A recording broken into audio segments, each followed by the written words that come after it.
আমাদের আঞ্জুবিরা হসপিটালে সুন্দর ফুটফুটে একটা ছেলে বাবু হয়েছে আলহামদুলিল্লাহ। বাবুর ওজন 2.5 কেজি। বাবুর নানুর বিরুদ্ধে গিয়ে হয়েছে। বাবুর নানু চাচ্ছিল না যে নর্মাল ডেলিভারি হোক, বাবুর নানু চেয়েছিল যাতে সিজার হয়ে যায়। বাট বাচ্চার মা এবং বাবা দুজনে অনেক স্ট্রং ছিল, এই জন্য আজকে নর্মালি এরকম সুন্দর একটা ছেলে বাবু হয়েছে। তো বাচ্চার বাবা আসলে অনেক সাহসী ছিল এবং বাচ্চার মাও অনেক সাহসী ছিল, দুজনে অনেক হেল্প করেছে, তা না হলে আজকে আসলে নর্মাল ডেলিভারি হতো না। তো যাই হোক, আমি সবসময় বলি যে আমি যেটা দেখলাম, বাচ্চা হওয়ার ক্ষেত্রে বাচ্চার নানুরা খুব বাধা সৃষ্টি করে, বাচ্চার দাদুরা আবার এই ক্ষেত্রে অনেক হেল্প করে। দাদুরা চায় যে যেভাবেই হোক, যে দৃষ্টিতে দেখো, দাদুরা চায় যে নর্মাল ডেলিভারি হোক, কিন্তু বাচ্চার নানুরা চায় না যে নর্মাল ডেলিভারি হোক। কারণ কি জন্য? এটা মেন হচ্ছে ওনারা ভাবে কি ওনার মেয়ের হয়তো কষ্ট হবে, কিন্তু এটা চিন্তা করে না যে সিজার হলে যে সারা জীবনের জন্য কষ্ট হবে।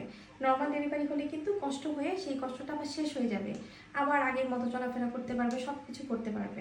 আর এখানে দাদুদেরকে ভালো বলে ফেললাম বলে সবাই খুশি হওয়ার কিছু নাই। আসলে এটা অন্যভাবে চিন্তা করে বাংলাদেশের প্রত্যেকটা মেয়ে যদি মেয়েদেরকে সাপোর্ট করতো, আমার মনে হয় সব থেকে ভালো হতো। দাদুরা চিন্তা করে যে তার ছেলের বউ অনেক কাজ করতে পারবে, হ্যাঁ, এই জন্য নর্মাল ডেলিভারির দ্বারা সহযোগিতা করে, কিন্তু ঘটনাটা কিন্তু এরকম না। সব ক্ষেত্রে সব দাদিও যেমন এক না, সব নানু কিন্তু এক না। কিছু কিছু দাদু নানু কিন্তু সুন্দর বুঝতে পারে। আমাদের এখানে অনেক শাশুড়ি এসেছে যারা নাকি অনেক সাপোর্টিভ ছিল, তারা তাদের ছেলের ওয়াইফকে অনেক হেল্প করেছে।